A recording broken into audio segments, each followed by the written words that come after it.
আসসালামু আলাইকুম। লাইফের ফার্স্ট টাইম আমি ভয়েস দিয়ে কথা বলতেছি এবং আঞ্চলিক ভাষায় ভয়েস দিব। ভুল ত্রুটি হলে সবাই ক্ষমাসুলভ দৃষ্টিতে দেখবেন। আমরা আজকে রান্না করবো মুরগার বিরিয়ানি। মুরগার বিরিয়ানির লেগে আমরা যেটা যেটা লাগবো, প্রথম ফইলেই করার মধ্যে দিলাম পেঁয়াজ, এলাচ, দারচিনি, তেজপাতা দিয়ে লাড়াচাড়া দিলাম, একটু তেল দিলাম।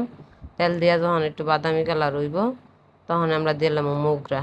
মোগরা দিয়া আস্তে দিলে লাড়াচাড়া করবো। একটু লাড়াচাড়া করে এটার মধ্যে দেওয়ান লাগবো হনে আদা বাটা, রেউন বাটা, লবণ, মরিচের গুঁড়া, হজের গুঁড়া, জিরার গুঁড়া এটা দিয়া আবার সব মিলান লাগবো মুগরাটার লগে মিলাইয়া। যখন তেলটা উঠবো তখন একটু দিয়ে দেবো বিরিয়ানির মশলা, যেটা আমরা ঘরে বানাই রাখছি। ঘরে বানাই বিরিয়ানির মশলা দিয়া আবার এটি সবটি একলগে মিলামু। মিলাই সেরে যখন একটু তেল তেল হইব তখন দিম চুহা দই দিছি বেলা দেখাইছি না। এরপরে আলু ভাজা দিয়া আবার শুকনা শুকনা করে লেছি, এটার মধ্যে দিয়া লেছি আমরা পোলার চাইল দিয়া হনে বালা করে মিলামু সব দিয়ে একলগে। নাহলে তো মজা হইতো না।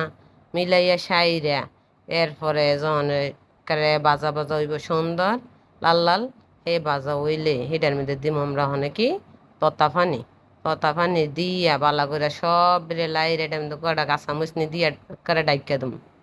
ডাইকা দিয়া হইয়া গেছে গা, দেখেন আমরা মুরগার বিরিয়ানি। খাইয়া সকল তো কইবেন কেমন মজা হয়েছে। আসসালামু আলাইকুম।